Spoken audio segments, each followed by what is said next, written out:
Você ouve agora na Rádio Estelar. Conversas com Trigueirinho.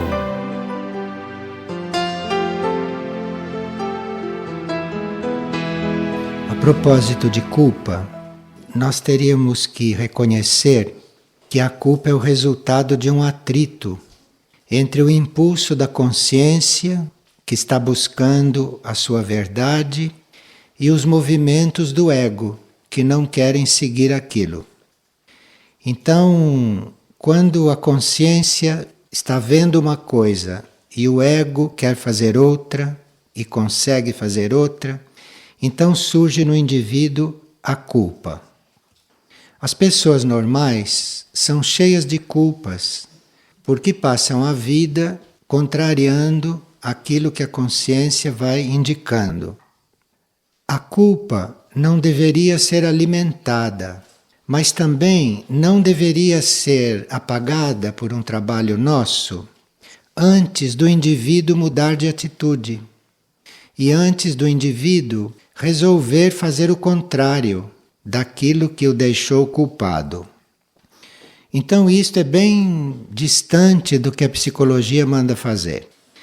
O sentimento de culpa é enviado pelo eu superior do indivíduo.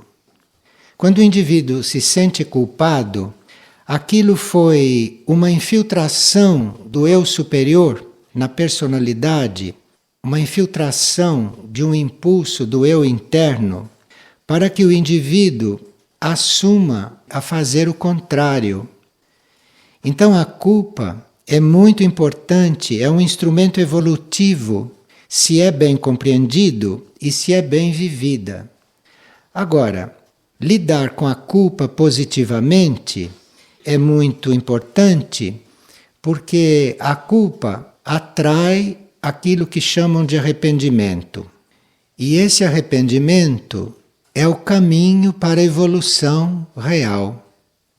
Porque sem arrependimento, sem estar arrependido de alguma coisa, sem se sentir culpado de alguma coisa, não há estímulo suficiente para se fazer o oposto, para ir numa determinada direção.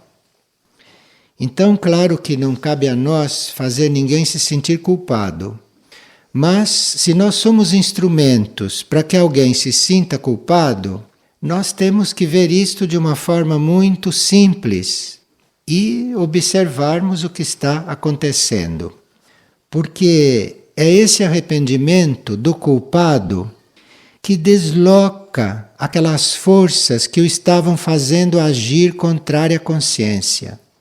Então, se alguém está sentido, se alguém está culpado, se alguém está arrependido, você deixa ele ficar assim, porque é isto que está deslocando aquelas forças que até agora o levavam para onde ele não queria, percebe? Então a culpa é uma coisa que é melhor a gente não ser instrumento dela. Mas se a gente for instrumento para alguma culpa em alguém, compreender o que é isto. Compreender, porque isto é um instrumento de cura para a pessoa. Se isto for vivido corretamente e se isto for compreendido. Quando alguém está num impasse, quando alguém está numa balança, que não sabe para onde pende, que não sabe o que fazer, ou quando alguém ainda está numa situação incerta, que ainda tenha a possibilidade de fazer algo contra a consciência, é aí que o eu superior arma uma situação que o indivíduo saia dela culpado. Porque aí, mediante a culpa, mediante o arrependimento, mediante aquilo que ele sente, isto vai alimentar essa sua nova decisão, ou vai fazê-lo tomar a decisão de uma forma mais firme e de uma forma mais real. Porque nós tomamos muitas falsas decisões. Nós tomamos muitas decisões pela metade. A maioria das nossas decisões são aparentes, porque na hora de agir a gente vai mesmo agir de outro modo. Então, é só mesmo com a culpa, é só mesmo com o arrependimento, com este sentimento de ter feito algo inóbil para a própria consciência, é só daí que pode surgir algo que desloque para sempre esta força do indivíduo. Então, ouça isto e depois tome uma decisão. Agora, quando se toma esta decisão, vem do eu superior, não mais a culpa. O eu superior infiltrou a culpa para se chegar numa decisão. Agora, quando se toma esta decisão, o eu superior vem com uma energia para ajudar a gente a tomar a atitude oposta e para fazer uma coisa oposta àquela que fez. E é quando se faz esta coisa oposta que tudo fica equilibrado, não antes. Ninguém pode equilibrar um culpado se ele não faz uma coisa oposta. Então o eu superior que infiltrou a culpa, depois quando o indivíduo fica bem culpado, depois que ele sofre bastante com aquilo, se ele toma uma decisão, aí vem a energia para fazer o oposto, para viver o oposto e para ser o oposto. Então tudo vem do eu superior nesse processo. Então nós temos que ter cautela e respeito quando encontramos um indivíduo nesta situação, porque ele foi posto nessa situação pelo eu superior e é só o eu superior que pode tirá-lo desta situação. Isto é bem diferente da psicologia prática, onde a gente quer arrancar a culpa das pessoas artificialmente quando isto não existe, isso não é possível. Então, quando isto é equilibrado por uma ação contrária, começa o reequilíbrio. Começa o reequilíbrio do indivíduo e o karma da ação anterior fica equilibrado. Então, o indivíduo, sim, fez o que ele não queria e karmicamente ali ele ficou num ponto crítico. Mas quando ele toma a decisão e quando ele muda de atitude e faz a ação oposta, aquele karma ficou equilibrado. No equilíbrio kármico, aquilo não pesa mais. Então, na realidade, a culpa é o caminho da cura. Se o indivíduo vai participar bem conscientemente do seu processo e se o indivíduo vai trabalhar bem conscientemente o seu ser. Então é muito fundamental a ação oposta. E não é nada aconselhável a gente alimentar esse sentimento de culpa. Porque um sentimento de culpa alimentado, um sentimento de culpa prolongado, não resolvido por uma ação oposta, esse sentimento de culpa vai levar o indivíduo a uma doença, vai levar o indivíduo a uma enfermidade. Então a culpa, bem compreendida e inteligentemente vivida e resolvida, é um instrumento de cura. Agora, uma culpa crônica que não é resolvida, isto é um motivo para levar a uma enfermidade. E uma pessoa pergunta se o fato de lermos livros de base evolutiva, se isso pode causar efeito purificador no éter planetário. Sim, porque através de uma leitura, a nossa mente vai mudando de vibração. E essas novas vibrações, se a leitura é positiva e se foi bem assimilada, essas novas vibrações da mente vão contribuir sim para purificar o éter planetário. E uma pessoa estava aqui realizando a tarefa de fazer melado. E durante o trabalho, ela percebeu que o trabalho tinha várias fases, várias etapas, e ela ficou observando o que acontecia em cada etapa da tarefa. E realizou o melado como tinha que ser feito. E ela encontrou em todas as fases daquela tarefa de fazer melado os símbolos do que ela deveria fazer com ela em determinada situação e num determinado estado em que ela se encontrava.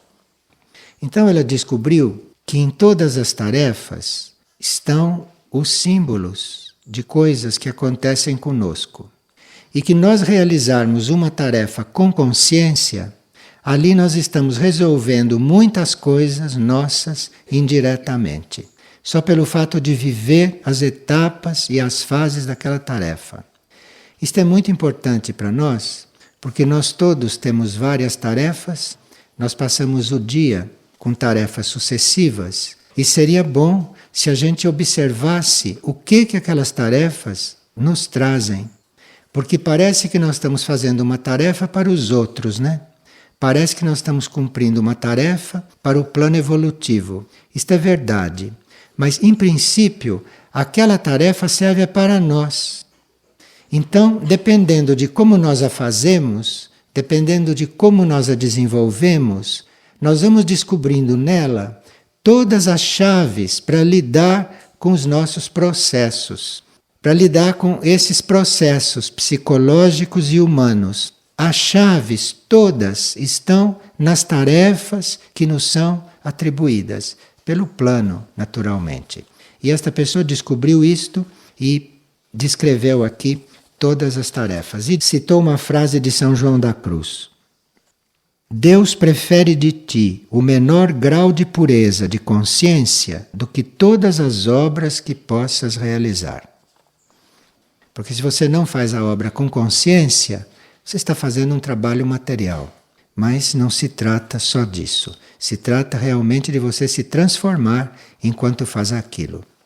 Porque nós recebemos uma tarefa como se fosse uma carga, uma sobrecarga, uma obrigação. Mas na realidade aquilo veio para nos transformar. Aquilo veio para o nosso proveito. Mas aí precisa ver como é que a gente está diante destas coisas. E como é que a gente está agindo. Como a gente está vivendo aquilo. E uma pessoa, uns dias atrás, teve uma visão que o impressionou muito. É uma pessoa já de uma idade física avançada, e o que ele viu foi um cálice dourado, muito grande. E dentro do cálice havia muito fogo, fogo aceso. Bem, esta pessoa, e quem estiver coligada com este assunto do cálice, que é um símbolo nosso, não, de abertura, de entrega e de oferta, pode ver na página 400 do glossário esotérico o verbete regente monádico. E nesse verbete do regente monádico, nós vemos ali a situação do cálice completa. Porque este cálice de ouro que ele viu é uma atitude de abertura na qual a alma dele está. Se fosse um cálice normal, se fosse um cálice de cristal, de vidro, se fosse um cálice normal, queria dizer uma abertura da personalidade para o alto. Mas um cálice de ouro não é uma abertura da personalidade. Um cálice de ouro é uma abertura da alma para um nível mais alto. E no glossário esotérico existe uma ilustração que é o cálice em todos os seus níveis. E vocês veem que o cálice começa a sua abertura a partir da alma. Então é muito ilustrativo esse verbete para nós nos localizarmos no nosso próprio cálice, compreendermos a nossa posição no cálice, porque nós podemos estar na base deste cálice, como vocês veem lá pela figura, quando é a personalidade que está se abrindo. Então a abertura da personalidade, a oferta do ego, a oferta do eu consciente, esta abertura do eu consciente, isto é a base material do cálice. E ali está representada pelo pé do cálice. O cálice começa a se abrir, é na altura da alma, se abrindo para a mônada. E o fogo que ele viu dentro do cálice é esse estímulo, é esta resposta que o regente e a mônada dão para a alma aberta. Então ele está vendo a verdadeira posição dele no caminho espiritual. Lhe foi mostrada a verdadeira posição. E uma pessoa que está numa avançada idade física, é muito bom que saiba a sua posição, para não pensar que a sua posição diante da vida quer dizer esta vida terrestre, que nós podemos abandonar a qualquer momento, é só chegar o momento e sair. Mas é bom que esta pessoa compreenda qual é a posição atual dele no caminho. E ele então fica sabendo que a sua alma está totalmente ofertada que a sua alma está totalmente aberta para os níveis superiores e que está sendo alimentada por este fogo superior, por este fogo que vem do regente monádico. E isto deve dar para a personalidade aqui uma reflexão muito profunda sobre a sua vida e para que ele possa ver qual é a vida dele, o que se está realmente passando na vida dele.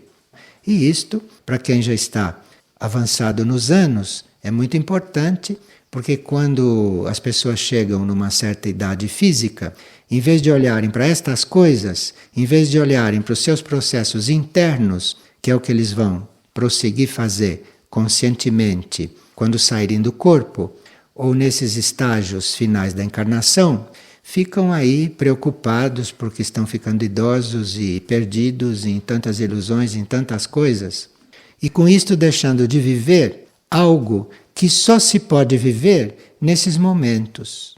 Ninguém pode viver certas coisas antes de certas etapas estarem cumpridas, inclusive certas etapas físicas estarem cumpridas aqui na Terra. Bem, o fogo está presente em várias outras manifestações da pessoa. Aqui uma pessoa estava num encontro do grupo do laboratório, então estavam todos sentados em círculo quando começaram a recitar os mantras nessa reunião. E quando começaram a repetir os mantras, ela viu um fogo circular muito intenso à altura dos nossos pés, que se foi elevando à medida que continuávamos esse trabalho. E tudo se transformava em chamas sutis que nos envolveram totalmente. Então, se trata realmente do serviço desinteressado e se trata realmente de estar unido neste serviço. Porque se há uma união de pessoas, como aqui que se formou um círculo, este fogo, este elemento superior, tem mais combustível, tem mais oportunidade ou tem uma situação mais favorável para queimar, para transmutar aquilo que está ali. Então a gente faz uma reunião para cuidar aparentemente de um assunto de laboratório. Ou a gente faz uma reunião para aparentemente cuidar de uma certa coisa. E o que acontece é outra. E o que acontece ali realmente é outra. E uma pessoa está perguntando qual é a diferença entre o universo material e o universo imaterial. Porque ela lê estas coisas nos livros e não compreende muito. Quando nós falamos de universo material, quando nós falamos de vida material, nós falamos da vida que vai do plano físico ao plano monádico. E quando falamos de universo imaterial ou de vida imaterial, nós falamos da vida da mônada para cima. Então existem infinitos universos. Não é só esse universo onde nós estamos que existe. E este onde nós estamos, como vocês veem, é um universo material. Existem também infinitos universos que não são materiais. Isto é, que são universos que não estão no físico cósmico. São universos que estão manifestados no plano astral cósmico. Então, esses universos que não estão no plano físico não são universos físicos, são universos imateriais. E isso no glossário está explicado. Então, quando a gente usa a palavra imaterial, a gente quer dizer não neste plano material, não neste universo material, mas já estamos entrando num outro nível que está além da mônada. Uma pessoa pergunta quando devemos querer e quando devemos entregar, porque ela acha complicado querer e entregar ao mesmo tempo.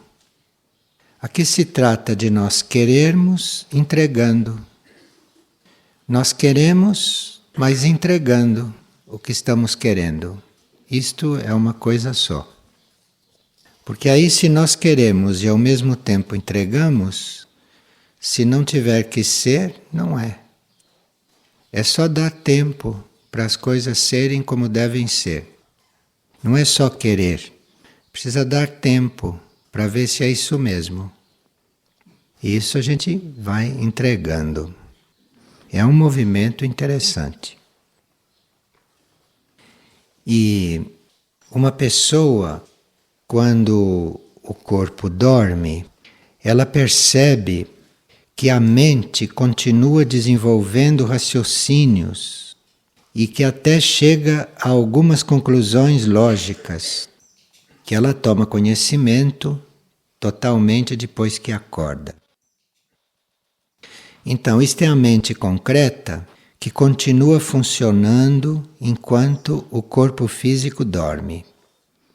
Mas isso não é bom, porque a mente concreta já funciona de dia e se continua funcionando à noite, isto vai dar um cansaço com o tempo, um cansaço mental concreto. Então precisa fazer a entrega da mente ao eu superior antes de adormecer. Fica fazendo a entrega da mente, ele se ocupa de alguma maneira de resolver isto. Quando se faz uma entrega assim, é muito importante a gente não ficar preocupado com o assunto. Porque se a gente continua preocupado com o assunto, é como se não fizesse a entrega. Quer dizer, ou a gente entrega ou se ocupa do assunto. Fazer as duas coisas ao mesmo tempo, uma coisa fica anulando a outra. Então, quando a gente entrega uma coisa, a gente solta aquilo. Deixa que aquilo vá ser como tiver de ser. E não fica se ocupando daquilo depois que entregou. Senão a mente só pode ficar mesmo cansada. E uma pessoa pergunta: o que faz uma pessoa achar que outras pessoas não gostam dela? Que importância tem que não gostem da gente? Que importância tem isto? Isto não é um problema nosso. Isto é um problema da pessoa, que tem que se ver com isto. Não é problema nosso se gostam ou não gostam da gente. Problema deles, que tem que ver isto com eles. O que você deve ser é conforme a sua alma. Você deve procurar ser o que você é na realidade, o que você é na sua essência. E não procurar ser uma coisa que os outros gostem. Porque, assim como há gente que não gosta, há outros que gostam. E isto se equivale, não tem diferença nenhuma. Porque o relacionamento não é isso, não é gosto e desgosto. Relacionamento é outra coisa. É uma coisa bem real e num outro plano. Então, não tem a menor importância se gostam ou se não gostam da gente. O que é importante é você ser o que tem de ser. Isto que é o importante. Uma outra pessoa diz que é muito indeciso e que ele fica muito preocupado com isto porque precisa de energia para tomar decisões. Como eu posso mudar isto? Bem, você não vai mudar isto enquanto não aceitar que você neste momento é indeciso. Então não tem que ficar brigando com isto, tem que aceitar que é indeciso. E se você aceitar que é indeciso, você vai ver que nesta indecisão existe a raiz da prudência.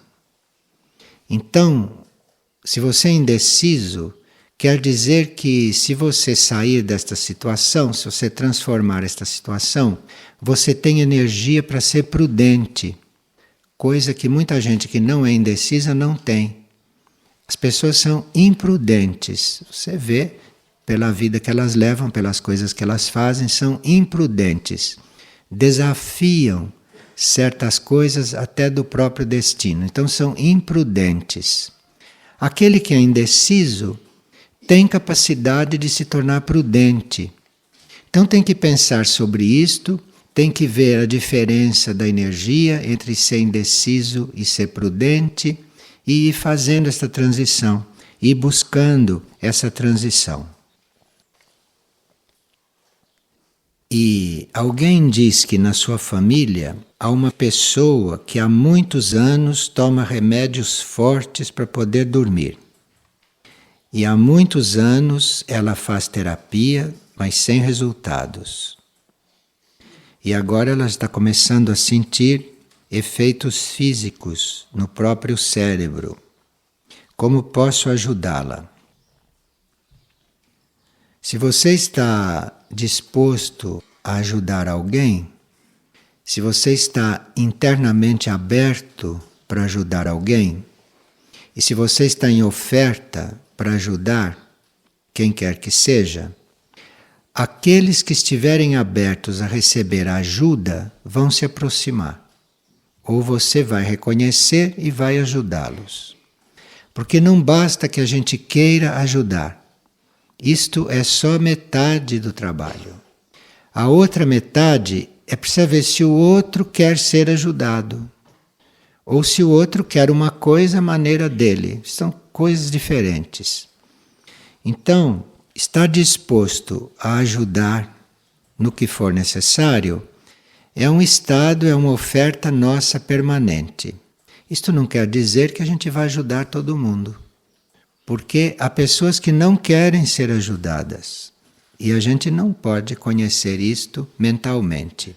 Então precisa fazer a oferta, fazer a entrega e ter fé que aqueles que puderem usufruir da nossa ajuda se aproximarão. Ou acontecerá, da gente ficar sabendo, acontecerá um encontro. Agora, uma pessoa assim, tão complexa como esta que ele está descrevendo, e que já está num estado bastante adiantado nessa complexidade, está se transformando até num caso psiquiátrico, se trata de pedir luz internamente a respeito de se deve ou não ajudá-la de uma forma concreta e considerá-la perfeita e íntegra na sua essência. Não importa, a pessoa aqui pode ser um caso psiquiátrico até grave, mas na sua essência ela é perfeita. Além dos corpos, além da mente, além da alma, ela é perfeita. Ela é uma essência íntegra e perfeita. Então, se não resta nada para fazer externamente, nem no plano físico, se não nos resta nada a fazer, resta fazer o principal, que é afirmar que aquilo é perfeito e íntegro na sua essência. Porque aí você vai confirmar esta integridade interna da pessoa. Isso é o principal na vida única. E uma outra pessoa que faz fotografias, fotografou uns movimentos de nuvens muito simbólicos. E a foto que ela fez das nuvens é uma espécie de ser voando pelos céus, voando com um impulso vertical. Uma bela foto. Então, isto nos faz entender que as nuvens, como elas se colocam nos céus, para nós elas podem ser símbolos vivos.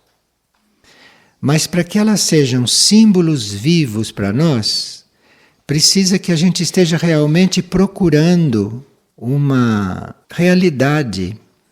Então as nuvens podem nos mandar um símbolo que a gente compreenda, como esta que se colocou em forma de algo que voa para cima, dizendo para a pessoa que estava fotografando que se trata dela estar se elevando nos céus. No rodapé da foto tem um pedaço de paisagem aqui na Terra. Mas esta paisagem na Terra é 5% da foto. 95% é céu com esta nuvem formando este ser que voa. Então está dizendo a ele que sim, tem os pés aqui nesses 5%, mas passe 95% no céu. Porque aqui é que está o movimento que você necessita. E assim como as nuvens se movem, se arrumam, se ajustam para nos mandar mensagens, se nós observarmos, as circunstâncias da vida também se armam para nos mandar mensagens. Então, tanto as nuvens quanto as circunstâncias da vida são mutáveis. Você olha para uma nuvem, dali a pouco você nem firmou os olhos ali, ela já está mudando. E assim são as circunstâncias da vida. Se você olha as circunstâncias, ela já está mudando. Então são coisas mutáveis, são coisas que não são fixas. E certas circunstâncias que vão mudando, que vão se ajustando, vão nos mostrando coisas, vão se arrumando, de forma que a gente aprenda alguma coisa.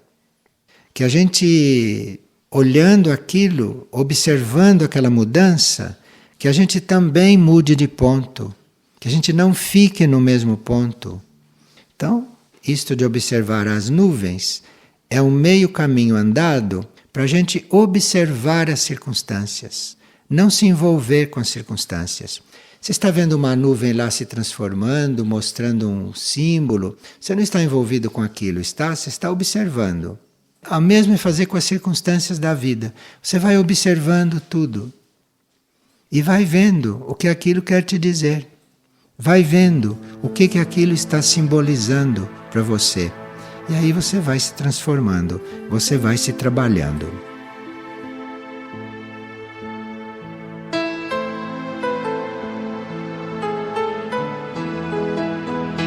Você ouviu na Rádio Estelar Conversas com Trigueirinho.